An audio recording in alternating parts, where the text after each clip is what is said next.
Hello everyone and welcome to listen to a book every day. I'm Zoe. Today, we're going to talk about a book that has sparked widespread discussions on how to live freely. The Courage to be Disliked by Ichiro Kishimi and Fumi-take Koga. What makes this book special? Unlike traditional psychology, books filled with obscure theories, it uses a dialogue between a philosopher and a young man to unfold Adlerian psychology. This conversational style makes profound psychological insights accessible, as if you were sitting beside them listening to their discussion. Many readers say that after finishing this book, they suddenly let go of many worries they carried for years. It's like a mental lightening experience. First, let's get to know the authors. Ichiro Kishimi is a Japanese philosopher and Adlerian psychology researcher who has long been engaged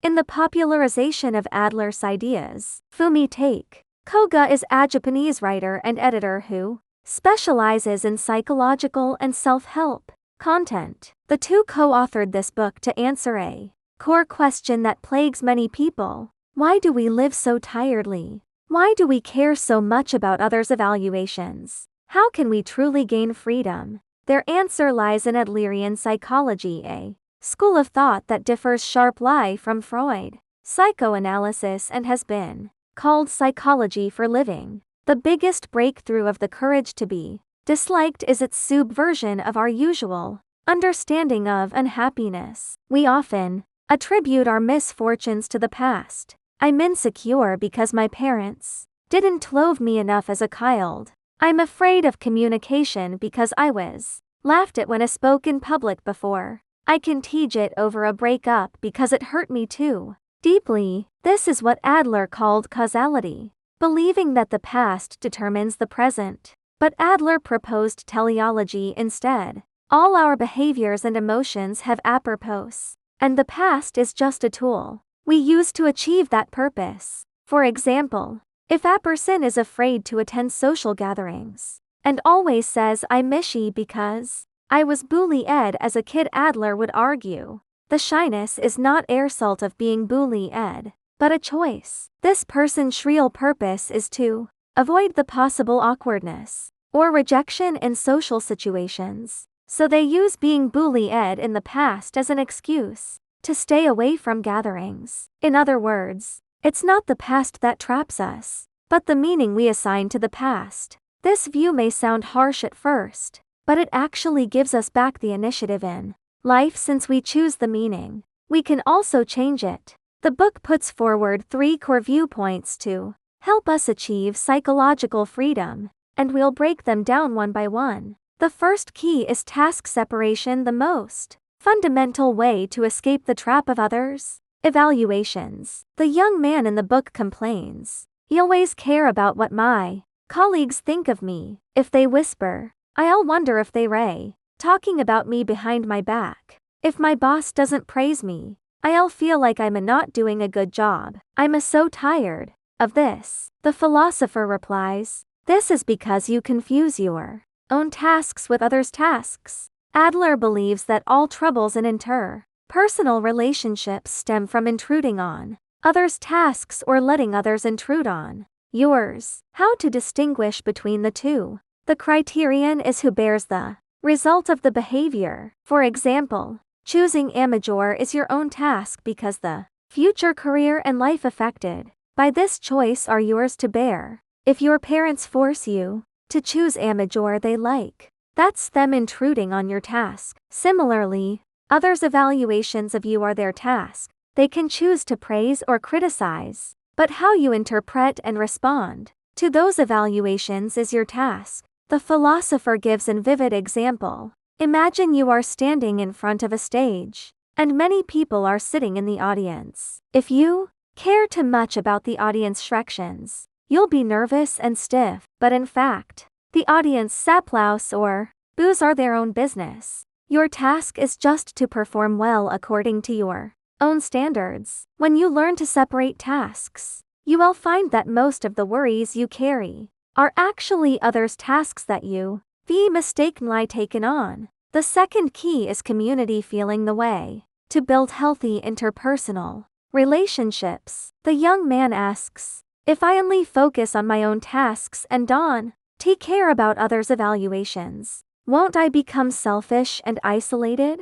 The philosopher explains that task separation is not about cutting off relationships, but about building connections on the basis of respect, and this relies on community feeling. Community feeling means regarding oneself as a part of various communities, family, workplace, society, etc., and feeling that one contributes to these communities. Adler believes that the pursuit of recognition from others is a wrong direction. Instead, we should pursue contribution to others. For example, in the workplace, instead of thinking, how can I get my colleagues' approval? Think, what can I do to help the team complete the project better? When you focus on contribution, you want to be obsessed with whether others like you, because your value is no longer tied to others' evaluations, but to the meaning you create for the community. This is like planting a tree. If you only care about whether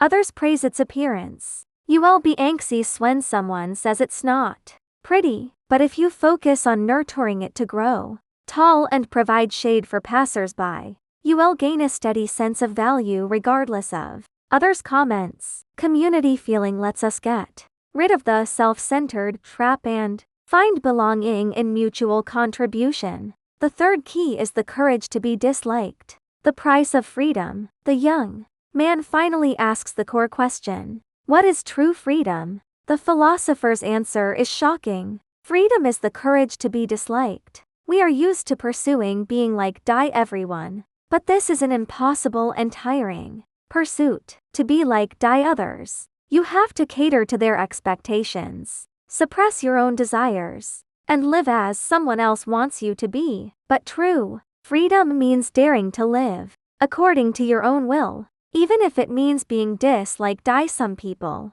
Adler once said, you are not living to satisfy others' expectations, and others are not living to satisfy yours. For example, if you want to change careers from a stable office job to a job you love but with unstable income, you may face opposition from your family and BTS from your friends. Choosing to go ahead means accepting their disapproval. That is the courage to be disliked. But this courage will bring you the most precious freedom. You are finally living for yourself. The book uses a metaphor to explain this. Life is like a journey. If you keep looking back at the footprints you've left the past and worrying about the eyes of the people around you, others' evaluations, you will stumble and can't move forward. But if you focus on the road ahead, your own tasks, and walk firmly according to your own pace, you will reach the destination you really want. Many people think that the courage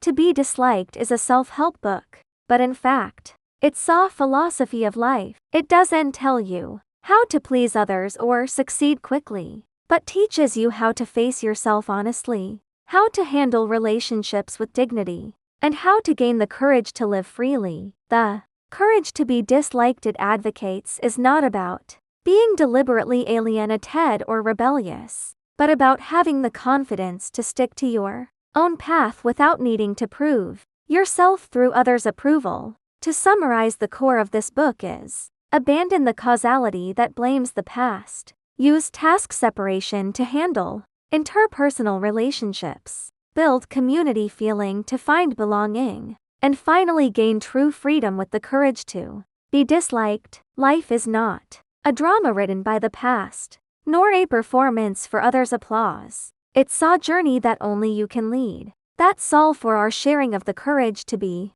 disliked. We've organized the key points in the transcript below. Congratulations on finishing another book. See you next time.